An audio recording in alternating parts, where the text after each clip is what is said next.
Alors, dans un instant, on ira sur le terrain pour avoir, bien entendu, la réaction du chargé de communication, bien entendu, du FNDC, Abdoulaye Oumousso. Mais avant, on va partir avec les débats dans ce studio. Thierno Souleymane Diallo, est-ce que, selon vous, les gens n'ont pas mal interprété le mot recyclage, qu'il n'y aura pas de recyclage en quelque sorte?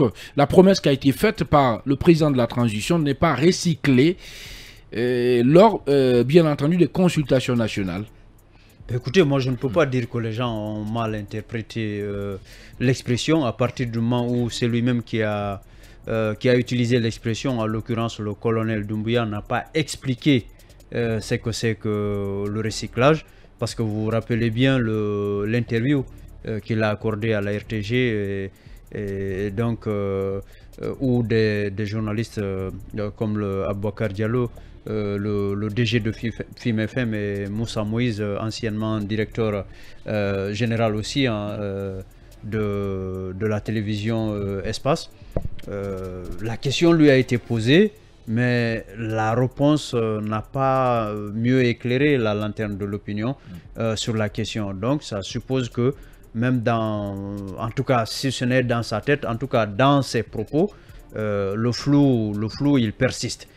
Cela dit, dans l'opinion, en tout cas si on s'en tient à ce qu'on entend autour de nous, dans l'opinion, les gens plutôt avaient compris qu'il n'était pas question de remettre au goût du jour certains responsables qui s'étaient mouillés dans la mauvaise gouvernance, dans la mauvaise gestion du pays, y compris en ce qui concerne l'initiative concernant le troisième mandat.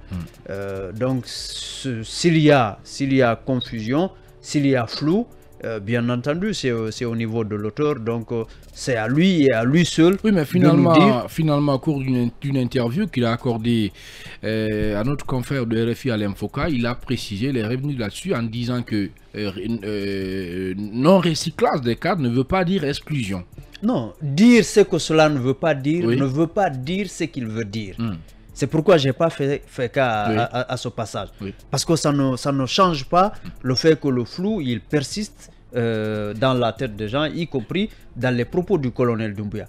Donc c'est à lui de nous dire que ce n'est pas comme nous avons compris, et que, enfin, il ne s'agit pas de nous dire que ce n'est pas comme nous avons compris, mais c'est plutôt comme ça que lui qu'il a conçu les choses. Je crois que c'est ce qui manque au débat, et en attendant, on ne peut pas empêcher les uns et les autres de penser comme ils peuvent, de comprendre les choses comme ils peuvent. Donc c'est à lui et à lui seul de pouvoir apporter la précision là. Alors Ibrahim Sorilène Kolsouma, est-ce que le colonel Doumbouya a respecté selon vous la promesse de ne pas recycler? Bon, je ne saurais le dire, puisque par recyclage ou non recyclage, le colonel ne nous a pas expliqué réellement ce qu'il voudrait dire. Et c'est un concept vague, et finalement le colonel il a dit qu'il n'y aura pas de recyclage. Il n'y aura pas de recyclage. Ça veut dire tout simplement des gens qui ont servi donc, vous connaissez sous les autres régimes. Non, attendez, on ne peut pas donner une explication complète là-dessus. Oui, si vous voulez sur le mot qui a été votre, employé par Doumbouya. Chacun y va de son commentaire. Allez-y. On se connaît, peut-être qu'il veut imposer. Allez-y. Non, je ne vous impose rien, mais justement, mais moi, c'est pas je ne vous impose rien, je comprends. Voilà, n'esquivez pas aussi les choses. Non, je n'esquive pas. J'ai dit que le colonel a parlé de façon très vague. Superflu. Moi, je comprends. Peut-être qu'au niveau du gouvernement, qu'il n'y ait pas de recyclage. Je parle des membres du gouvernement. Puisque sur les 27 postes qui composent le gouvernement, les ministères et les secrétaires généraux, pratiquement d'État du moins, pratiquement, il n'y a pas de recyclage. Ça, je comprends. Mais à part cela, quand vous prenez les postes de chef de cabinet, des secrétaires généraux et tout ce que vous voyez maintenant, il y a plus d'anciens que de nouveaux. C'est vrai qu'on a eu la chance quand même de voir des Guinéens qui n'ont jamais quand même été associés à la gestion. Beaucoup sont venus de l'extérieur. Il y a aussi plusieurs jeunes. Au niveau des postes de ministres. Non, pas seulement que des ministres. d'autres postes, même dans les directions, ainsi de suite. Il y a beaucoup de Guinéens, surtout la diaspora, vraiment, s'est taillé la part du lion. On a aussi assez de femmes, mais surtout, la plupart des nominations, c'est dans la jeunesse. Ça, je comprends. Mais au niveau du gouvernement, aucun ministre vraiment n'est recyclé, parce que je ne vois pas un ancien ministre de Lansana Conté qui compose le gouvernement, ni d'Alpha Condé qui compose ce nouveau gouvernement. Certainement que si le colonel nous disait que au sein du gouvernement, pas de recyclage, je peux comprendre.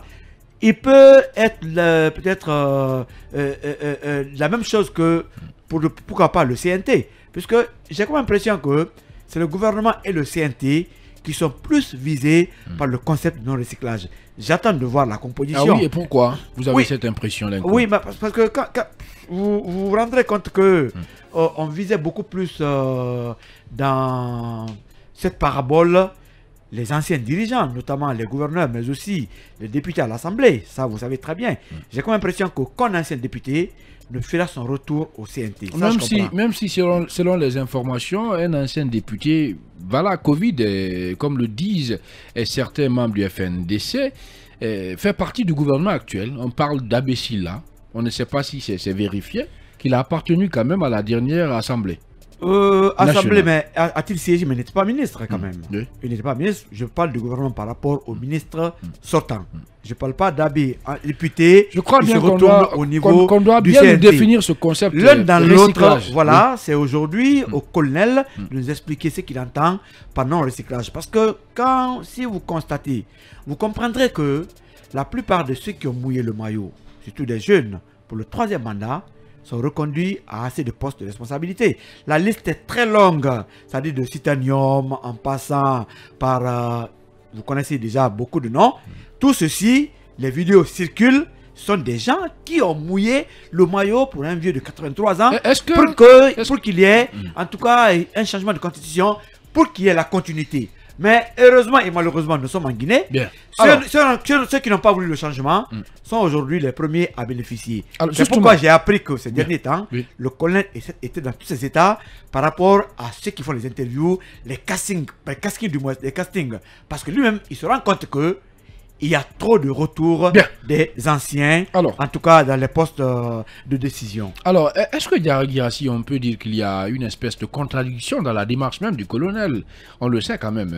Voilà, l'une des raisons qui a justifié le coup d'État, c'est le 3e mandat. Mais revenir nommer aussi à des postes importants au niveau de l'administration des gens qui ont mouillé le maillot pour ce 3e mandat-là.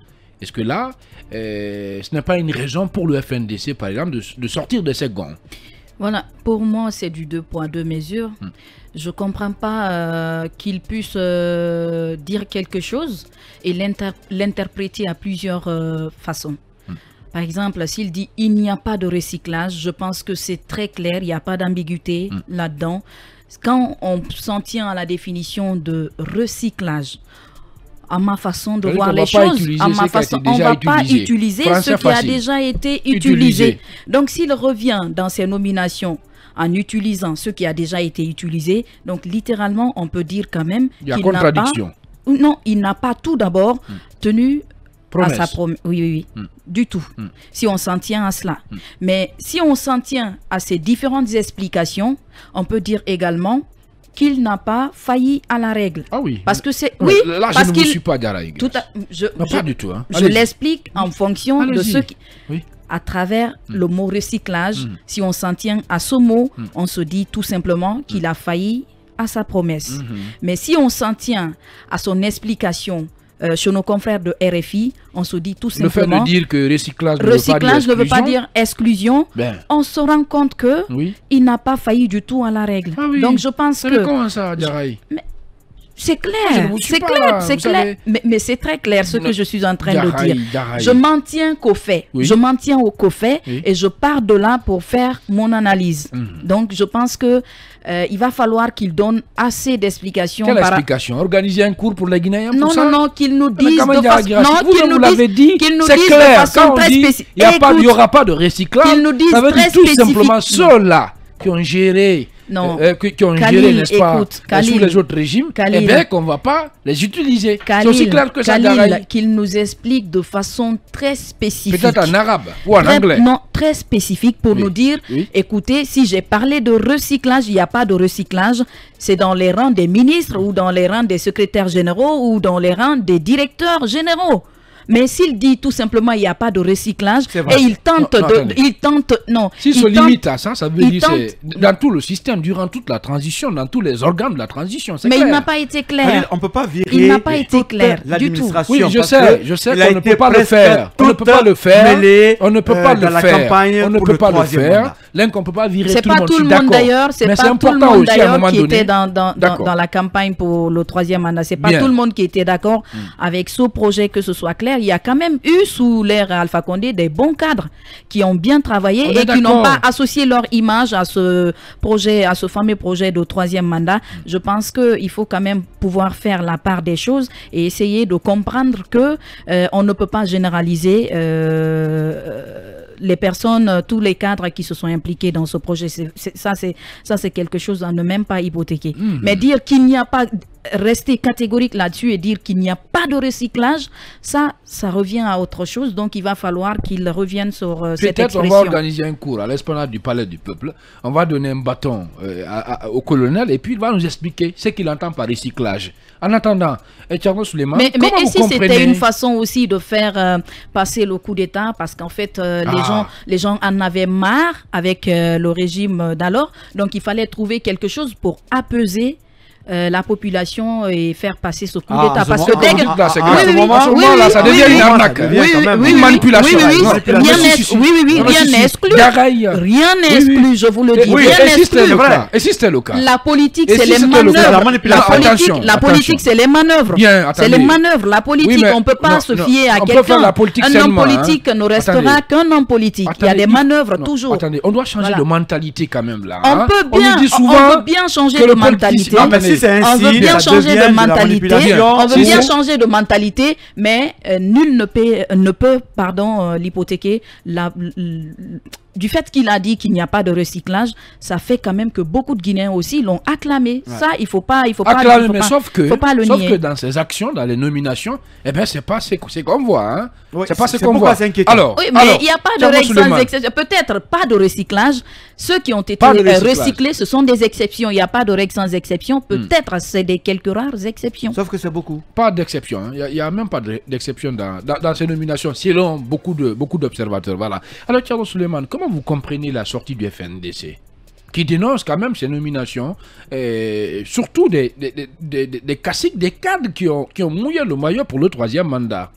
Ben écoutez, au détriment de ces Guinéens, qui ont sacrifié leur vie, qui se sont battus pour défendre, bien entendu, la démocratie, l'état de droit. Écoutez, je suis de ceux qui pensent que le FNDC est dans son rôle. C'est-à-dire que il est là, il observe les choses, il apprécie, dit ce qu'il en pense. Donc, à partir du moment où l'ambiguïté persiste encore autour de l'expression recyclage, je crois que le FNDC, comme beaucoup de Guinéens, avait compris qu'il n'y avait pas de place dans la nouvelle République pour ceux-là qui avaient, disons, fait participer à la manœuvre qui pouvait faire basculer le pays.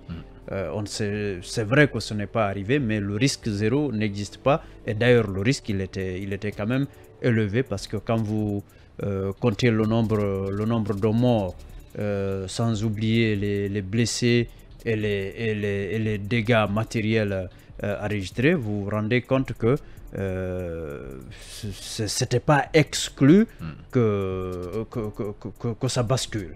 Alors, donc je crois que le FNDC fait partie des nombreux Guinéens, comme Diarra l'a dit, qui ont acclamé d'accord le départ d'Alpha Condé, mais aussi cette partie du discours pour dire voilà, celui qui est venu, il est venu nous rétablir dans nos droits, il est venu corriger un tort qui avait été fait à ce pays, justement, ceux-là qui avaient participé à cette forfaiture, je mesure, mais je pèse mes mots, ne devraient pas participer. Donc, ils ont compris ça comme ça. Et à partir du moment où c'est comme ça, ils ont compris, du coup, ils sont dans leur rôle aujourd'hui d'exprimer le regret de constater qu'il y a des gens qui avaient ouvertement milité pour un troisième mandat et pas pour autre chose, juste parce que soit ils avaient des intérêts à préserver ou parce qu'ils espéraient taper dans l'œil de celui qui décidait, qui avait le pouvoir de décider de tout, y compris de la vie et de la mort des gens dans ce pays, et donc pouvoir bénéficier justement les largesses de ce dernier à travers les postes, les nombreux postes au niveau de l'administration. À partir du moment où ils ont constaté que ce n'est pas le cas, donc on ne peut pas leur enlever le droit de tirer la sonnette d'alarme, de dire que ce n'est pas ce qu'ils attendaient, et voilà, quitte au colonel Doumbouya et à son entourage de savoir lire et comprendre ce message en vue de rectifier le tir avant que les choses ne s'accumulent. Voilà, alors quand le FNDC, Ibrahima Sory Souma, dit dans son communiqué que pendant que des antivaleurs soutiennent la nomination des promoteurs du troisième mandat des hautes fonctions de la République, ils tentent de déstabiliser, voire punir le FNDC pour ainsi tuer dans l'esprit du Guinéen le sens du sacrifice, de l'engagement citoyen et du combat pour l'intérêt général. Moi, j'essaie de lire Est-ce que le FNDC ne perçoit pas le recyclage de ces cadres-là, la nomination des cadres qui ont battu le pavé, qui ont mouillé le maillot pour le troisième mandat, comme une espèce de menace pour sa propre survie? Oui, c'est effectivement, c'est le contexte aujourd'hui. Vous savez, ces derniers temps, des bruits ont couru sur une éventuelle dissolution du FNDC, puisque certains proches du colonel lui auraient suggéré de dissoudre le FNDC. C'est la vérité, parce que c'est des gens qui ne voient pas de la même direction que le FNDC. Ils n'ont pas mené le même combat. Aujourd'hui, beaucoup pensent que le FNDC se comporte en enfant gâté, en patron. Tous les palais leur sont ouverts. Aujourd'hui, les grands diplomates qui passent en Guinée, que ce soit des Américains ou des Européens, viennent voir le FNDC. Cela suscite en tout cas beaucoup de jalousie auprès de ceux-là. Quelle jalousie? C'est le contexte. Auprès de ceux-là. Sur mon regard seulement, auprès de ceux-là qui sont près du colonel, qui étaient pour le troisième mandat. Alors aujourd'hui, on ne peut pas empêcher quand même les gens de parler auprès du colonel. Oui, mais attendez, si vous voulez dissoudre le FNDC, allez dissoudre Filimbi, allez dissoudre Balai Citoyen au Burkina, allez dissoudre Y'en a marre. Ce sont des mouvements purement citoyens. Voilà. Alors c'est pourquoi le FNDC aujourd'hui est en train aussi, je crois que c'est une sorte de réponse du berger à la bergère. Et voilà, je rappelle que dans la seconde partie de cette émission, on aura Abdoulaye Oumousso du FNDC, mais en attendant, on va partir avec la publicité et les infos sur Film FM Guinée. À tout à l'heure. Institution, alors, Ibrahima Sory Souma, on le disait avant la pause, pour vous, vous l'avez dit, est que les membres du FNDC, le FNDC perçoit en quelque sorte la nomination de ceux-là qui ont mouillé le maillot pour le troisième mandat comme une espèce de menace pour la survie du FNDC lui-même. Il n'y a pas que ceux qui sont nommés, mais il y a aussi ceux-là qui sont très proches du président aujourd'hui, qui sont autour du président, ses collaborateurs. La plupart est issue de cette classe qui a accompagné en tout cas l'ancien président pour un troisième mandat, malgré toute la situation. Alors aujourd'hui, cela devient comme étant une menace pour le FNDC. Récemment, ce qu'on a rappelé, des rumeurs circulaires comme quoi le FNDC serait en voie de dissolution, parce que la proposition aurait été faite exactement au président de la transition, qui certainement n'écoute pas les gens pour dire qu'il faut dissoudre le FNDC, comme si le FNDC c'est un problème. Alors aujourd'hui, c'est un autre combat qui commence. Le FNDC, comme le dit l'autre, on ne dérange pas un lion qui dort. Le FNDC qui était au repos veut se réveiller contre certainement ses adversaires qui seraient proches du président. On les appelle même les toxiques, c'est-à-dire, comment on appelle? La partie toxique. La partie toxique de l'entourage du président. Vous avez vu pratiquement ce qui est inventé désormais en termes de nom. Ça peut dire qu'un autre combat a commencé. C'est au colonel de faire la part des choses. Tous ceux qui ont contribué à plomber Alpha Condé, on ne demande pas, en tant que Guinéen qui ne travaille pas pour ce pays, mais qui soit éloigné des structures. Quand je suis des Guinéens là. Non, je suis désolé. Tu n'as pas compris. Oui. Non, laisse-moi terminer. Allez-y. Je veux qu'il soit secrétaire général comme c'est fait, qu'il soit directeur, mais qu'il ne soit pas à des postes où des bons Guinéens devraient passer, en tout cas pour... Comme à la poste par exemple. C'est un peu cela. Donc le reste, c'est le président de voir ce qui doit se passer.